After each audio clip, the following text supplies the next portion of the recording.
वरुण महेश पाटील यांची Indian आर्मीमध्ये class 1 अधिकारी पदावर निवड। सार्वे येथे भव्य नागरी सत्कार सोहळा संपन्न।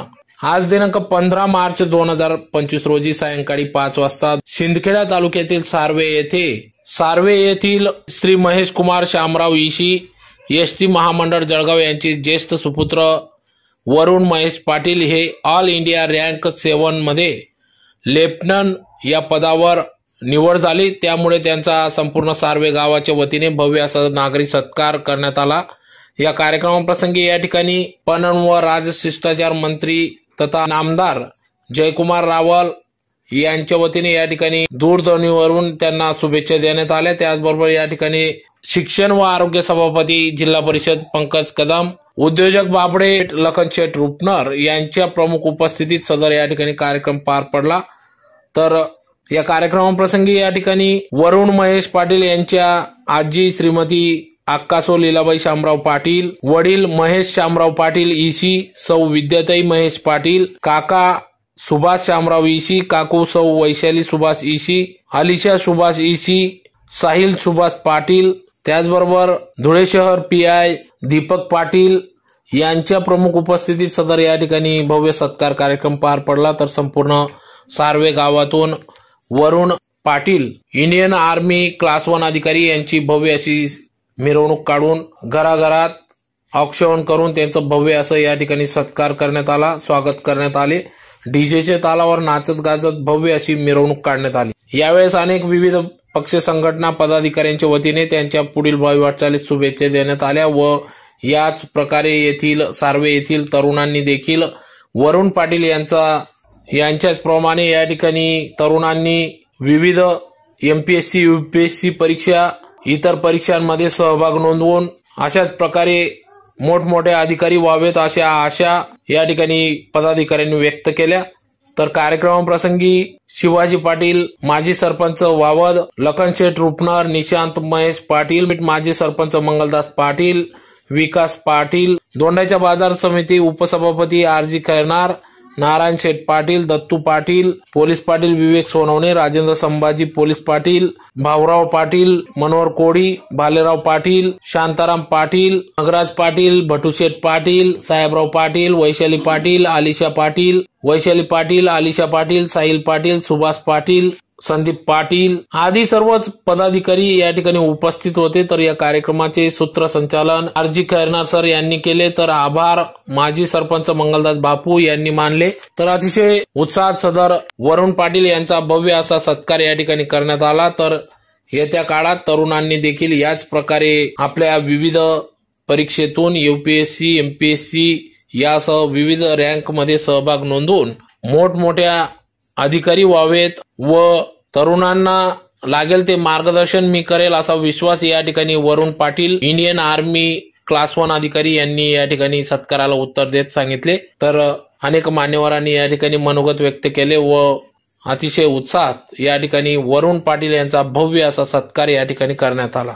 तर वरुण पाटील यांना त्यांचे काका सुभाष ईशी व काकू सौ वैशाली सुभाष ईशी यांनी 1 वर्षाचा असताना पालन पोषण केले, त्याचे शिक्षण पूर्ण केलं।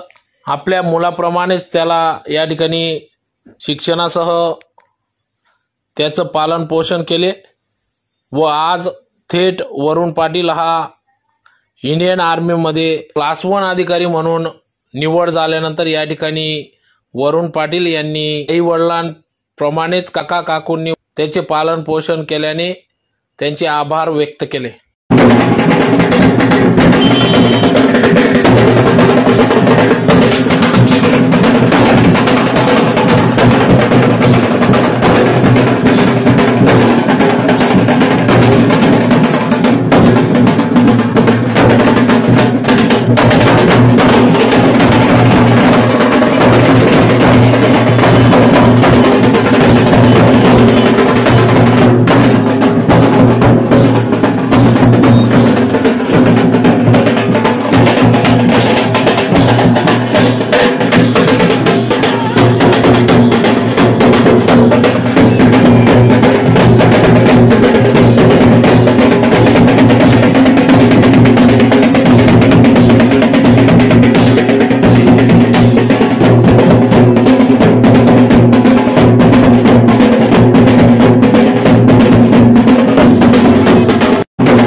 विविध संस्थांचे पदाधिकारी,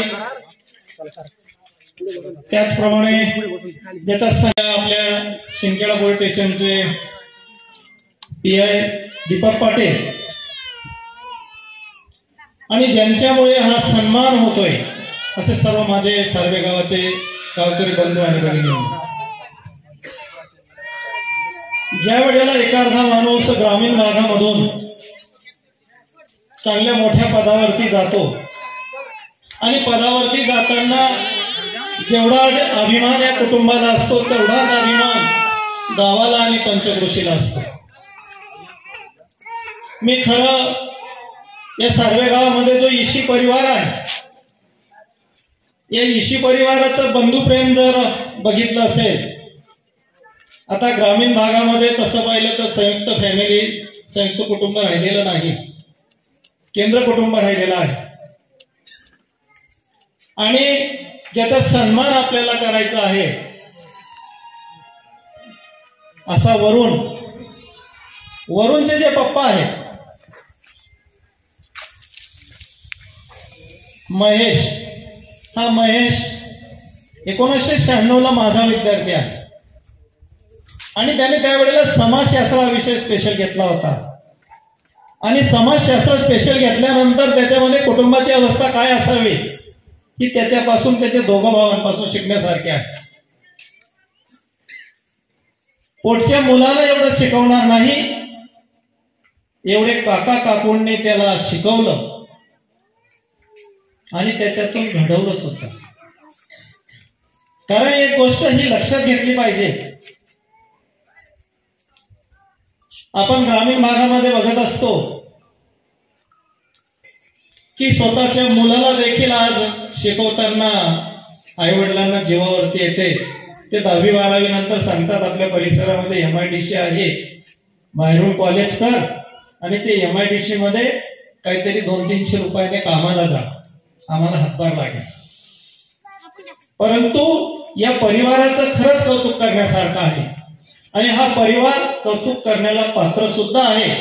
आणि कौतुकाची थाप सगळ्या समाजामधून, या सार्वे गावामधून, कारण सार्व्यामधून जेव्हा भारतामधल्या 7व्या रँकमध्ये क्लास 1 अधिकारीवरती तरुण जातो त्यावेळेला नुसतं सार्वे गावाचा अभिमान नाही, तो ज्या वेळेला त्या ठिकाणी काम करेल आणि त्या काम करताना सांगेल की माझं गाव सार्वा आहे, सार्व्या गावाच्या वरती वायपूर आहे, वायपूरच्या पुढे चांदवड आहे, शेजारी खलाने आहे, बाजूला पिंपरखेडा आहे, बाबडे आहे, कलमाडी आहे, वाघाडी आहे, अशा प्रकारचं ज्या वेळेला सांगेल त्यावेळेला या परिसराचं सुद्धा नाव त्या ठिकाणी रोवलं जाणार आहे. जागतिक उदाहरण तुमच्या समोर आहे आणि ऑल इंडियन रँक मध्ये 7व्या नंबरवर आपला नंबर पटकावणं पाहिजे तेवढं सोपं नसतं. त्याच्यासाठी सॅक्रिफाईस, त्याग, समर्पण, सर्व गोष्टींचं आणि वेळ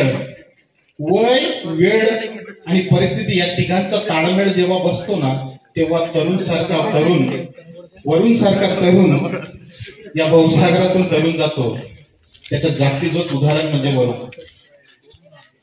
आज आम्हाला सर्व पोलीस पाटलांना, त्याचे आमचे मार्गदर्शक असतील, जिभाऊ असतील, मेलानाचे पोलीस पाटील असतील, सर्वांना एक अभिमान वाटतो. आणि जेव्हा आजींना घेऊन वरून स्टेजवर चढत होता तेव्हा माझ्या डोळ्यात थोडंसं पाणावलं गेलो, कारण की मी भावनिक व्यक्ती असल्यामुळे. आजींना आज जे अनुभवात असतील ना ते 2 शब्दात सांगतो. उभ्या आयुष्यात काबाड कष्ट केलं असेल, हालाचं काढं केलं असेल, रक्ताचं पाणी केलं असेल, उभा राबली असेल, अपमान सहन केला असेल, नको त्या व्यक्तीच्या विनवण्या केल्या असतील, या परिवाराला उभं केलं असतील, जेवढा कष्ट लागला असेल, हाडाचं काढं झालं असेल, रक्ताचं पाणी झालं असेल, सर्व यातना अपमान सर्व सहन केलं असेल, पण माझ्या नातवानं या गावात, या गल्लोगल्लीत आज जो मान मिळवलाय ना हा त्याने नाही मिळवलाय, माझ्या पुण्याने मिळवलेले, माझ्या काबाड कष्टाने सर्व गोष्टी एकमेव जेव्हा भगवंत पाहत असेल तेव्हा त्याने दिलेला हे प्रसाद. ते राजाने क्लिअर केली आणि SPI मध्ये फक्त 60 मुलं घेतात, त्यात राजाचा नंबर आला. SPI नंतर त्याने 2 अटेम्प्ट NDAचे एक्झामचे दिले, जे UPSC कंडक्ट करते, त्याच्यातही त्याचं सिलेक्शन झालं. पण SSB मध्ये तो थोडा करता राहून जायचा. मग त्याने जिद्द सोडली नाही तो चिकाटीने अभ्यासाला लागत राहिला आणि त्याने केकेवार इंजिनिअरिंग कॉलेजला ऍडमिशन घेतलं. मुलांना इंजिनिअरिंगचा अभ्यास ही खूप चॅलेंजिंग असतो, पण त्याने इंजिनिअरिंगचा अभ्यास करत करत CDS, एफकाट असे एक्झाम दिले आणि क्लिअर केला. पण इंजिनिअरिंगमुळे त्याला SSB ला जाता आलं नाही. इंजिनिअरिंग पास आउट केल्यानंतर तो फर्स्ट क्लास डिस्टिंक्शन मध्ये पास झाला आणि चांगला पॉइंटर आणला. तर चांगल्या पॉइंटरमुळे त्याला SSC टेक 64 ची एंट्री भेटली आणि मग तो SSB ला गेला आणि त्याने SSB क्लिअर केली. SSB ही इंडियामधली फर्स्ट व वर्ल्ड मधली सेकंड टफेस्ट इंटरव्ह्यू आहे. त्यात ते 5 दिवस इंटरव्ह्यू घेतात. आपण कोणत्याही IAS, IPS कोणत्याही इंटरव्ह्यूला गेला तर ते साधारण 2 ते 3 तासापेक्षा जास्त इंटरव्ह्यू घेत नाही, पण हा 5 दिवसाचा इंटरव्ह्यू असतो. त्याच्यात ते thinking ability, speaking skill, physical, mentality आणि रायटिंग स्किल वगैरे ऑब्झर्व करतात, मग ते क्लिअर करतात.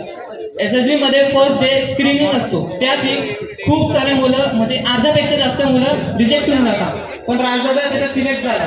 त्याने कॉन्फरन्स क्लिअर केली, पण SSB क्लिअर केल्यानंतर त्याचं सिलेक्शन नाही झालं. त्याने मेडिकल दिली. मेडिकलमध्ये तो ऑल फिट निघाला. मग मेरिट लिस्ट आली. मेरिट लिस्ट मध्ये त्याचा ऑल इंडिया रँक 7 म्हणजे भारतात त्याचा 7वा क्रमांक आला. सन्माननीय व्यक्ती आणि गावातील सगळ्या वरिष्ठ मंडळींना नमस्कार करते मी. वरून तर सगळ्यांना मी स्वागत करते. अभिनंदन तुझं, तुझ्या काका काकूंचं अभिनंदन आणि तुझ्या मम्मी पप्पांचं पण अभिनंदन. तुम्हाला एक इव्हेंट सांगते. जेव्हा आमचे जिजू पहिल्यांदा दिदीला बघायला आले होते तर माझ्या पप्पांनी जिजूंना बघितलं. त्यांना असं वाटतं की मुलगा एकदम सुंदर आहे, आपली मुलगी तर सावळी आहे, खायला हो म्हणेल का, असं आमचं कन्फ्युजन होतं. खरंच रिअल सांगते. पण जेव्हा आम्ही यांना विचारलं की तुम्ही कसं काय चॉईस केलं दिला, तर ते म्हटले की माझ्या घरात मला वेल एज्युकेटेड मुलगी हवी आहे. आणि दिदी गोल्ड मेडलिस्ट होती. अशी कुठलीच डिग्री नाहीये की ती आमच्या दिदीने घेतलेली नसेल. MA, B.Ed, M.Ed, M.Phil, PhD, net, set सगळ्या डिग्र्या घेतलेल्या आहेत. आणि जिजूंनी दिदीशी लग्न करण्याचा निर्णय घेतलेला होता. आज त्यांना स्वतःवरती इतका अभिमान वाटत असेल. आमची दिदी त्या गोष्टीला म्हणजे त्या परीक्षेला खरी उतरली होती. राजने जे केलं हे त्याचे प्रयत्न आहेत, नो डाऊट. पण लहान मुलगा आहे ना, असं मातीच्या गोळ्यासारखं असतो. त्याला आकार कसा द्यावा हे त्याच्या आई वडिलांवरती डिपेंड असतं. आणि त्या आई वडिलांचं काम आमच्या दिदी आणि जिजूने केलेलं आहे. म्हणून राजचं जे यश आहे ना, त्या सगळ्यात पहिला कुणाचं अभिनंदन करण्याचा अधिकार असेल तर तो माझ्या दिदी आणि जिजूंचा आहे. ती कधीतरी स्टिक झाली पण असेल, त्याला रागवली पण असेल, पण तिचा हेतू खूप चांगला होता. लोकांसाठी इतर बाहेरचे व्यक्ती रोल मॉडेल असतील, आमच्यासाठी आमची दिदी रोल मॉडेल आहे. कारण 5 मुलांना शिकवून जॉब करून आणि अजूनही गावात आली ना तर डोक्यावरचा पदर कधीच खाली पडत नाही तिचा. जसं शिवबाला जिजाऊने घडवलंय ना, तसं राजला आमच्या दिदीने घडवलेलं आहे. तुझे सगळ्यांचे आभार मानते 2 शब्द ऐकून घेतले म्हणून. आणि सर्व गावकऱ्यांचं पण अभिनंदन, कारण की ऑब्व्हियसली राजमुळे गावाचंही नाव मोठं होणारच आहे. Thank you. I hope you are feeling very happy and very special. तर आज काही दिवसांपासून आमच्या घरातला माहोल खूपच आनंदीचा आहे. का तर माझा मोठा भाऊ खूप मेहनत करून आज लेफ्टनंट झालाय. खूप प्राऊडची फिलिंग आहे, आय नो, आणि we are very very proud of him. मला अजून पण आठवतं जेव्हा आम्ही लहान होतो ना, तेव्हा राजदादा, सोनूदादा आणि शिवदादा, साई आणि मी अशी एक लाईन करून अभ्यासाला बसायचो आणि समोर मम्मी आमचा अभ्यास घेत बसायची. मम्मी किती पण थकलेली असो, दिवसभर कॉलेजमधून यायची आणि घरी आल्यावर सगळ्यात पहिले मात्र आमचा अभ्यास घ्यायची. पप्पा किती पण थकलेले असो ऑफिसवरून आल्यावर, पण सगळ्यात पहिले आल्यावर मम्मीला विचारायचे की तू पोरांचा अभ्यास घेतला का. आम्हाला विचारायचे की तुम्ही आज काय काय अभ्यास केला, मला सगळं सांगा. पप्पांनी आम्हाला प्रत्येक गोष्टीमध्ये हेल्प केली, मम्मीने पण आम्हाला प्रत्येक गोष्टीमध्ये हेल्प केली. ते आम्हाला नेहमी सपोर्ट करत गेले. आणि आमच्या घरात ना सगळ्यात फर्स्ट प्रायोरिटी आमच्या अभ्यासाला दिलेली, भलेच ती माझी असो की माझ्या 4 भावांची असो. आणि त्यांनी आय एम व्हेरी ग्लॅड की त्यांनी राजदादावर एवढा विश्वास ठेवला, एवढा भरोसा ठेवला. कारण इतका वेळ देणं एका गोष्टीसाठी ऑफकोर्स बाकीचे पॅरेंट्स हेजिटेट करत असतील, बट माझ्या मम्मी पप्पांनी कधीच ते नाही केलं. आणि not only my parents but all of our 5 parents. Main म्हणजे ना राजदादाने त्यांच्या मेहनतला आणि त्यांच्या विश्वासाला ना बरबाद नाही जाऊ दिलं. त्यांनी करून दाखवलं, त्याने हे यश प्राप्त केलं. आज तो आपल्या समोर उभा आहे ॲज अ लेफ्टनंट आणि त्याने AIR-1 आणला. ती सोपी गोष्ट नाही. AIR-1 आणता आणता लोकांचे 7-8 वर्ष चालले जातात. AIR आणता आता लोकांचे किती वर्ष चालले जातात, पण तो आता फक्त 23 इयर्सचा आहे आणि त्याने याला 7 आणला. तो आता लेफ्टनंट झालेला आहे आर्मीमध्ये. आणि ही खूप विशेष गोष्ट आहे की तो एवढ्या कमी एजमध्ये इतका मोठा ऑफिसर झाला आणि आम्हाला त्याच्यावरती खूपच जास्त प्राऊड आहे. रात्रभर अभ्यास करायचा, म्हणजे तुम्हाला विश्वास आहे मला, तो इतका अभ्यास करायचा नाही की तो झोपायचा विसरून जायचा. तो म्हणजे त्याने त्याच्या शेड्यूल मधून झोप काढूनच टाकली होती. तो जेवण करायचं विसरून जायचा. किती रात्र मी त्याला ब्लॅक कॉफी बनवून पाजले की बस अभ्यास करायचं, पण त्याने नेहमी अभ्यास केला. काही असो, हा आज लेफ्टनंट झाला, याच्यात माझा फायदा तर खूप आहे. का? कारण मी एकुलती एक बहीण आहे आणि आता याच्या सॅलरी मधून दर महिन्याला पॉकेट मनी, दर महिन्याला नवे गिफ्ट मला आता नक्कीच भेटेल. हो ना? आता सगळ्यांसमोर सांगितलं, नाही भेटलं तर तू विचार करून घे. And we are all very very proud of him. Ready हो ना देश की सेवा करने के लिए और मेरे लिए नए गिफ्ट्स लाने के लिए? I hope so. अँड आज हे सगळं झालं त्यांच्यासाठी. ये क्या था तो बनता है, किसी की नजर ना लगे मेरे प्यारे भाई को. Wish you all the very best for your future, extraordinary future actually. And I hope भगवान तेरी सारी इच्छा पूरी करे, आपको बहुत खुश रखे और मुझे एक लौती बहन बना के रखे. All the very best. जय हिंद. मंचावर उपस्थित सर्व मान्यवर, या ठिकाणी माझ्या मुलाच्या सत्कारासाठी आलेले सर्व सन्माननीय सदस्य, वेगवेगळ्या गावांमधून आलेले आणि सार्वे गावाचे सर्व बंधू भगिनी, सर्वात प्रथम मी राजला पुनश्च एकदा सगळ्यांच्या वतीने अभिनंदन करते. आणि आपण सर्वांनी या ठिकाणी आमच्या आनंदात आपण सर्वजण सहभागी झालात आणि हा एवढा मोठा सोहळा तुम्ही आमच्यासाठी घडवून आणला, म्हणून आमच्या परिवाराकडून सर्वांचे मी आभार मानते. आता राजबद्दल मी बोलणार आहे, कारण आतापर्यंत जे बोललं गेलं ते फक्त माझ्याबद्दल आणि माझ्या परिवाराबद्दल बोललं गेलेलं आहे. पण राज या पॉइंट पर्यंत आला तर त्याला कोणती मेहनत घ्यावी लागली, त्याने काय केलं याविषयी मी थोडं बोलणार आहे. ज्या वेळेला माझं लग्न झालं त्यावेळेला राज फक्त 1 वर्षाचा होता आणि माझं शिक्षण फक्त BA झालेलं होतं. पण माझ्या पतीने ठरवलेलं होतं की मला घरामध्ये वेल क्वालिफाईड मुलगी पाहिजे आणि याच्यासाठी आमच्या अक्कांनी, माझे जेठानी यांनी पूर्ण सपोर्ट केला. कोणतीही स्त्री जर पुढे जात असेल तर त्याच्यासाठी तिला फॅमिलीचा सपोर्ट आवश्यक असतो. मी खूप हौस केली असती की मला शिकायचंय, पण फॅमिलीने जर सपोर्ट केला नसता तर मी इतक्या पुढे गेली नसती. आज माझ्या बहिणीने सांगितलं की माझ्या दीदीकडे सगळ्या डिग्री आहेत. या डिग्र्या मी का घेऊ शकली? कारण माझ्या फॅमिलीचा मला सपोर्ट होता. लग्न झाले त्यावेळेला राज फक्त 1 वर्षाचा होता. त्यावेळेला मी BEdला चालली गेली. BEd झाल्यानंतर जेव्हा मी घरी आली तेव्हा राजचं वय फक्त 2 वर्ष आणि तेव्हापासून आमच्या भाऊंनी आणि आमच्या विद्याबाईने त्याची जबाबदारी आमच्यावर सोपवली. ते देवकी आणि वासुदेव आणि आम्ही यशोदा आणि नंदराजे बनलो. यशोदा ज्या लाडानं पालन पोषण करत होती त्या लाडानं मी सुद्धा राजचं पालन पोषण केलं. राज म्हणजे माझ्या हृदयाचा तुकडा. घरामध्ये बऱ्याच वेळेला दीदीला आणि साईला असं वाटायचं की मम्मीचं जास्त प्रेम राजवरच आहे आणि ती कोणती पण गोष्ट त्याला जास्त देते, त्याला बोलत नाही, त्याला रागवत नाही, असं नेहमी त्यांच्या मनात असायचं. पण आई कधी भेद करत नसते. माझ्यासाठी 5 पोरं माझ्यासारखेच आहे. माझ्याकडे माझा निशू, माझा सोनू, माझा राज, माझी दीदी, माझे साई, माझे 5ही पोरं माझ्याकडे वाढले. राज लहानपणापासूनच अतिशय हुशार, त्याच्या डोळ्यात लहानपणापासूनच चमक होती. ज्या वेळेला 2.5 वर्षाचा राज झाला त्यावेळेला धुळ्याला जय हिंद कॉलेजला त्याचं ऍडमिशन गेलं. ऍडमिशन केल्यानंतर 4-5 पानांच्या कविता होत्या, म्हणजे 25 ते 30 कविता होत्या. 8च दिवसात राजच्या सगळ्या कविता पाठ. इतका हुशार माझा राज. त्यानंतर तो ज्या वेळेला आम्ही धुळ्याला गेलो तर त्याच्या काकाची नजर इतकी चौकस की माझ्या मुलाला जास्तीत जास्त चांगलं काय मिळेल. आणि असं म्हणतात की शिक्षणावर होणारा खर्च हा खर्च नसून ती एक भावी गुंतवणूक असते आणि आम्ही सुद्धा ही गुंतवणूकच केली. त्याचे काका नेहमी शोधत असायचे. कधीच विचार केला नाही की इतका पैसा लागेल की तितका पैसा लागेल, कधीच नाही म्हटलं त्यांनी. आणि नंदुरबारमध्ये CBSEची शाळा सुरू झाली. आणि CBSEच्या शाळेमध्ये राजचं त्यांनी ऍडमिशन घेतलं. राज इंग्लिश मिडियमच्या शाळेत जाऊ लागला. माझंही शिक्षण होतं. माझ्या मुलांचं कौतुक करण्यासारखं असं आहे की माझ्या 5ही पोरांना कोणत्याही प्रकारचे क्लास आम्ही लावलेले नाही. 9वी पर्यंत सर्व अभ्यास त्यांनी सेल्फ स्टडीने केलेला आहे. राजने सुद्धा 9वी पर्यंत. आणि असं म्हणतात की नोकऱ्या नाही, कोण म्हणतं नोकऱ्या नाही? नोकऱ्या आहेत, पण त्याच्यासाठी आपल्याला मेहनत करावी लागते. 6वीच्या वर्गात ज्या वेळेला राज होता त्याचं एक उदाहरण सांगते. त्यावेळेला निबंध स्पर्धा होती. निबंध स्पर्धेमध्ये असा होता विषय की परिश्रम का फल. तो लहान होता, 6वीचा विद्यार्थी, म्हणजे खूप छोटा. आणि त्यावेळेला मी त्यांना निबंध तयार करून द्यायची आणि माझे पोरं सर्व निबंध पाठ करून शाळेमध्ये प्रेझेंट करायचे आणि प्रत्येक वेळेला 1 ते 3 मध्ये त्यांचा नंबर यायचा. त्यावेळेला त्याला मी एक श्लोक लिहून दिला होता. त्याला आठवत आहे की नाही काय माहिती.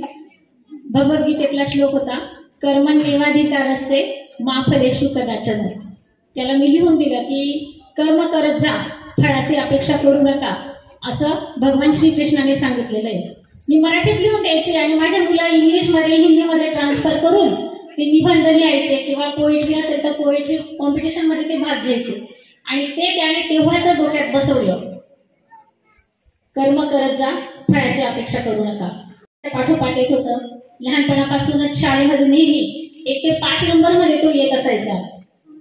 त्यानंतर जेव्हा तो 10वीला गेला त्याच्या काकांची चौकस नजर SPIचा शोध लावला. SPI म्हणजे काय कुणालाच माहित नाही. त्यावेळेला त्यांनी तपास केला.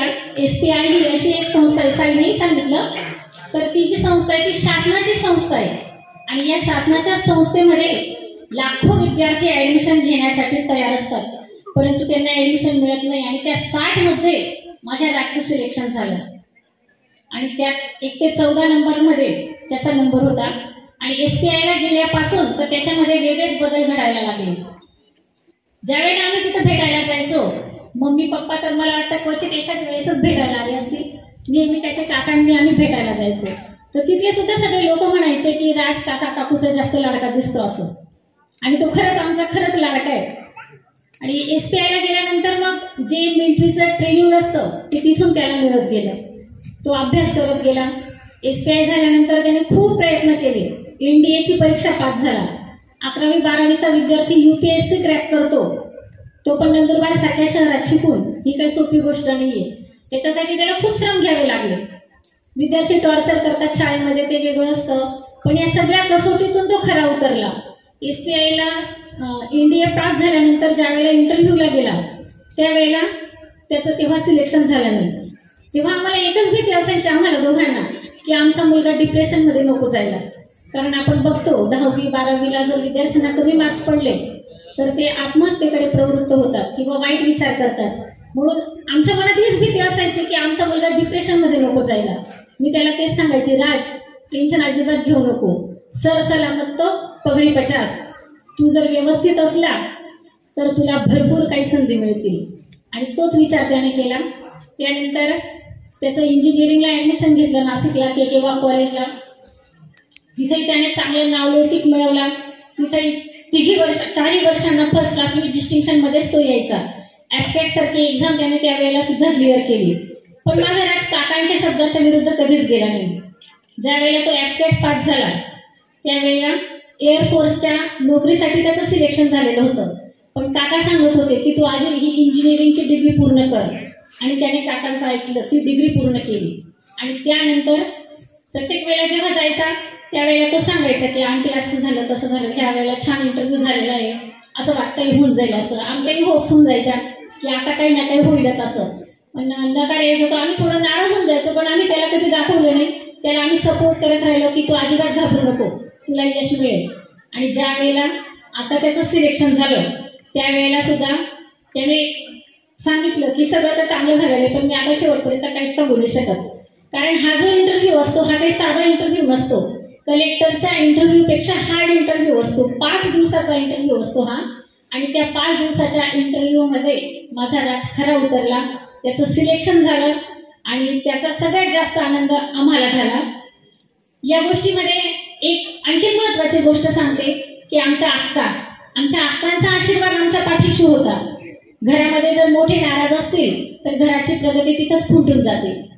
पण आम्ही आमच्या अक्कांना कधीच नाराज केलं नाही. आमच्या अक्का आमच्या सोबतच असायच्या.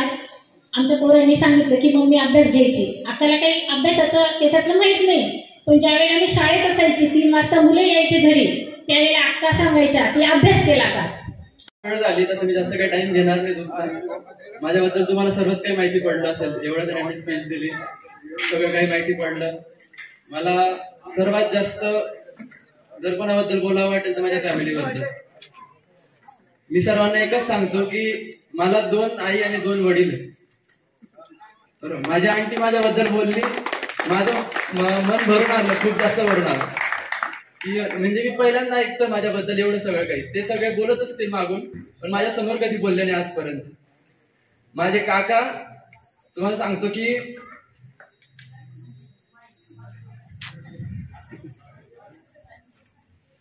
माझा इंडियाचा अटेम्प्ट होता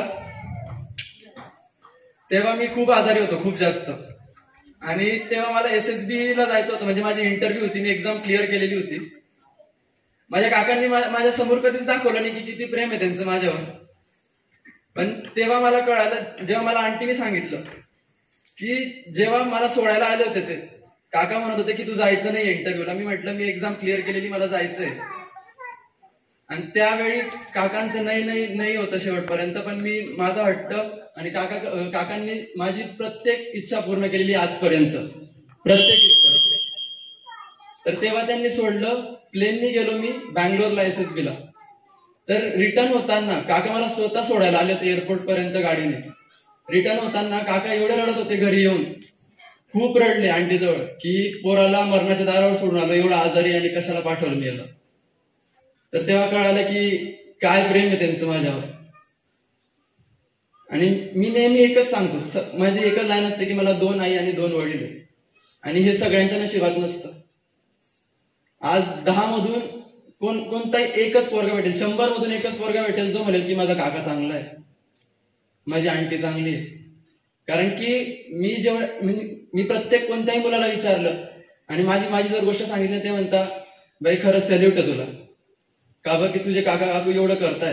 मी तर माझ्या काका काकूंचं आजपर्यंत घर पण पाहिलं नाही, घरापर्यंत पण पोहोचले नाही. मला ते कधी वागवणार सुद्धा नाही एवढं जेवढं तुझे काका काकू करताय. हे सगळे कोणी करू शकत नाही आणि हे प्रत्येकाच्या नशिबात नसतं.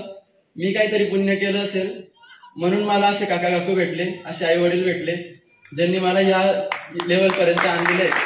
मी इथं उभा आहे तर फक्त असंच उभा नाहीये, हे सगळे त्यांचंच आहे, सगळी त्यांचीच मेहनत आहे. माझं काहीच नाही याच्यात. मी फक्त चालत गेलो, रस्ता दाखवणारे ते होते मला. त्यानंतर सांगेल, सार्वे गावात खूप सारा युथ आहे. तर ते युथ चांगल्या ठिकाणी गेलं पाहिजे. जसं मी आज गेलेलो आहे, तर सार्वे गावातून एकच का जातोय? एकच मुलगा आहे का सारे गावात? मग एकच का जातोय? याच्यामध्ये कुठे ना कुठे घरच्यांचं पण हात. प्रॉपर गायडन्स दिलं पाहिजे, प्रॉपर मार्गदर्शन केलं पाहिजे.